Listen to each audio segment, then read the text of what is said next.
guys, welcome to Homesteading Through Our Eyes. It is our next update on our Yurt homesteading adventure. It is episode 27 and it is officially 1 month since we moved into our yurt.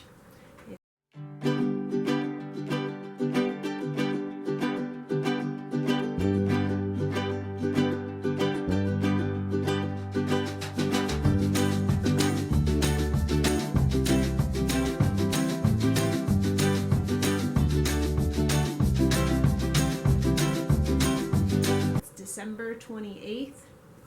We just went through our first Christmas here in the yurt. You can see our cute little Christmas tree in the back. The other side of the yurt where the kids are sleeping is still covered with toys. We need to sort through lots of games, clothing that we need to put away. We had a really good Christmas here. It was there was some adventures, I guess, some problems that we stumbled across on our Christmas Eve, which we will do another whole video about that. Some of the smoke was backing up into the yurt, and we didn't know why, and it took us several hours to figure out, so we did have some issues. But we call it yurt living, and you gotta roll with the punches when you're here in the yurt. And we figured it out. Our chimney cap was all crusted over and creosote, I guess, which I thought we think is kind of strange because we've only been burning our wood stove for a month. So maybe a couple bad pieces of wood got mixed in and we didn't realize. Maybe some moldy wood, or maybe a couple pieces of pine. So it's just something that we're going to keep an eye on from now on. It didn't dampen our spirits. We are still here and kicking, and it is the coldest week we've experienced in December in a really long time here in New York. Last night it was 5 degrees. Today it's only 10, and it's supposed to be getting colder the next couple days, and -5 I saw in the future. So makes life a little interesting here because we are kind of slaves to our wood stove at the moment. So here's our boss, aka our wood stove. He will kind of control our lives, I guess, for the next couple months. I don't think I really realized how much it would kind of control our lives until we moved in. You always kind of just take for granted that when you come home, your house is going to be heated to the temperature that you want it to be in normal society with thermostats. But here, if we decide to go away for the day and come home, it's going to be cold, especially in this kind of weather. So we have to plan ahead. We have to sometimes stop back and throw wood in if we're going to be away from someone's house for the day. So I think maybe I would have bought a bigger stove had I known this. I decided to go with the Princess Dragon from Silverfire. It said it would burn for 5 to 8 hours, which I thought was fine, but we haven't really got more than a 5 or 6 hour burn out of this. Maybe we're not using the right wood. I mean, we're using maple, which is a good wood, but maybe there's other woods that would have been better to hold that 8 hour burn. It said it would cover up to 2,000 square feet. Now, the 30-foot yurt's only a 750 square foot floor, but this is a very high ceiling, 15-foot ceiling in the middle. That's a lot of space in here. We don't have any walls. There's nothing being sectioned off, nothing stopping the heat from going straight up. So this is a lot of space. This is more space than I had thought when I was buying this 30-foot yurt. I thought that we would be tight in here with the 4 of us, and it's more room than I would need, honestly. I think we could have got by with a 25-foot yurt. 20 maybe would have been a little tight, but would have been easier to heat. So, you know, some things that maybe I would have changed, but if we don't change this wood stove out this year, we'll probably be getting a bigger one next year. I really love this stove. It's got that cooktop on the top with this grate that you can put down on top of it. I don't know if you can see it. It's got this great window, and it's just a really nice looking, efficient wood stove. But it is a teeny bit small. So they do have a queen dragon that maybe I'll look into getting. I do like this stove. The company was a little iffy and the shipping was a little off, but the stove itself is a great stove. So, what else have we been doing? Let's go check it out.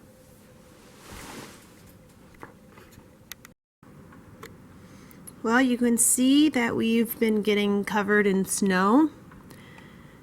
We got 2 major storms so far. The snow removal actually is a big deal too. It takes us most of the day and most of our energy for that day to remove the snow from all the places we need it removed.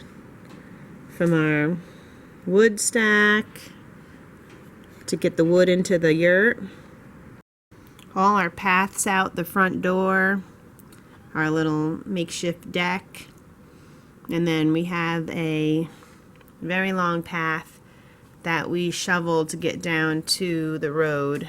Shovel that. Then when we get down to the road, we need to shovel our car out so we can leave and come.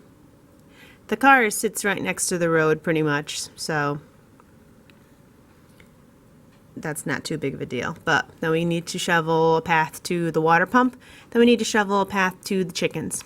So it's a lot of shoveling, and it does take that whole day. So that whole day is pretty much done after that. Finally got some birds coming to our bird feeder. Took about 3 weeks. We probably don't have the best bird feed, so we're gonna go buy some little bit better bird feed and mix it in so we can get tons of birds here. They really are a joy to watch.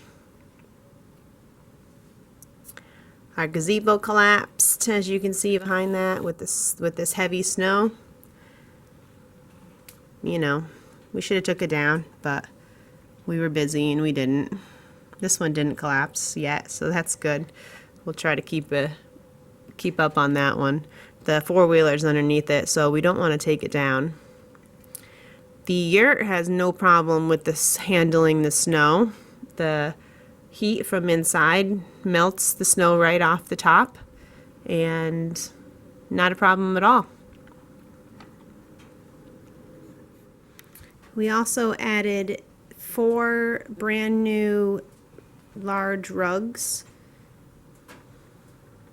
2 round ones in the middle, and then 2 square ones on either side.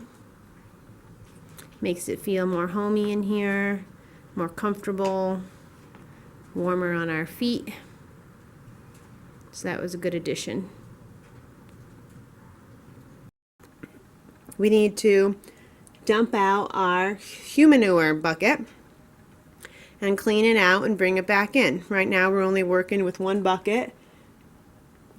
Probably add another 1 or 2 in the future, but for now it's working out fine. So there are a lot of daily living chores that need to be done. But a lot of our time since we moved in has been bringing in wood, putting it by the fireplace, which we need to do more wood today or tomorrow before we run out. We definitely don't want to run out in the middle of the night and have to go outside. That would be the worst. We don't have enough wood split and stacked to make us through the winter, so that's something else that was high on our priority list. we need to go outside and we need to chainsaw once, then split and stack. So that's something that's been taking up a lot of our time. Some of our other daily chores are emptying the ashes from the wood stove, because we learned that the hard way. We were doing like a 3 or 4 day and then emptying, but the ashes started building up quite a bit in there where we couldn't get a full load in. So we realized every day that ash bin needs to be cleaned out. So that's a daily project. So we only have that little stack of wood to the left of the wood stove. So it's time to get more brought in. This is something that we do quite often.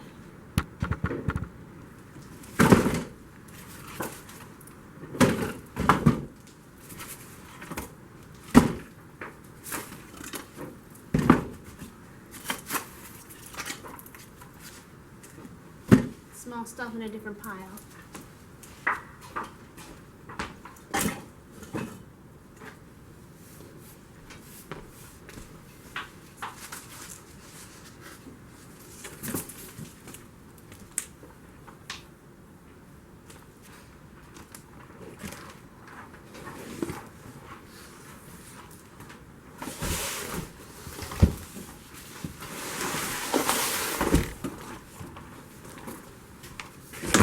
Close the door quick because it gets cold quick.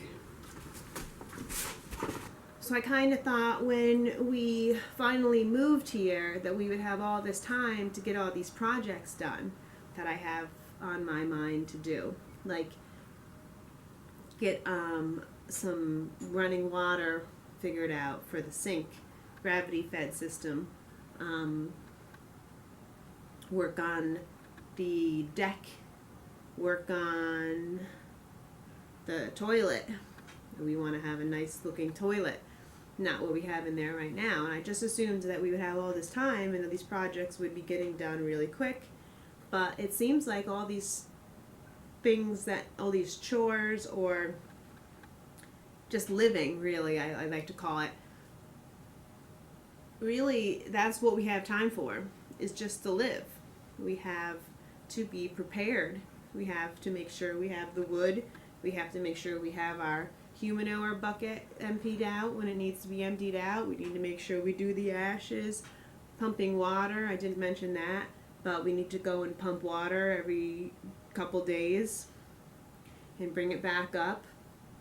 So all these little living chores add up and take a lot of our time, to so much so that we don't really have time to do a lot of these other projects. Now, with that being said, December is our busiest month because we run Etsy stores, and you can see our links at the end of the video of what our Etsy stores are. And it is just so busy in December that we had to spend a lot of our time doing our Etsy stores and juggling our Yurt life. Maybe now that our stores, it's after Christmas now, and our stores will calm down a little bit, we won't have to do so much work with that. We'll have some more time to do some of these projects that we wanted. If the weather breaks a little bit and it goes back up into the 20s or 30s, above freezing would be nice, we won't have to be carrying in so much wood. So that will also help things out. But all in all, it's been a great month. We've learned a lot. We've lived a lot. We've read more books than we've read in years and years. We've connected more with our family, connected more with each other. We've become way more in touch with nature, with the cycle of the sun, of the moon, hearing the wind, enjoying the birds. Really has been a wonderful experience so far, and I know that the more we learn and the more we become more used to this lifestyle and the habits and the chores and the things that just need to be done, it will be easier and easier. We're still figuring out so much stuff. Our water, our lighting systems, our heat. So it's all a learning curve. It's all day by day, and we love it. It's great. It's harder work, harder living than, say, a normal house, but it's living and it feels good. We're tired when we put our heads down at night. We sleep great, and we wake up ready to do our living for the day. So, with that being said, I need to go do some chores. I need to get some wood. I need to dump that human manure bucket out. And I need to clean up the yurt a little bit from all our Christmas fun. So, sorry I haven't made a video in a while. We've had a lot going on, but I am going to try to get several videos done this week and out for you guys, so you can see what yurt life is like. So, thanks for watching. Enjoy all our other videos on yurts, on how we built the yurt, on gardening as well, and our wood stove, and soon our gravity-fed water system when we get there. So, thanks for watching. Have a great day. Peace.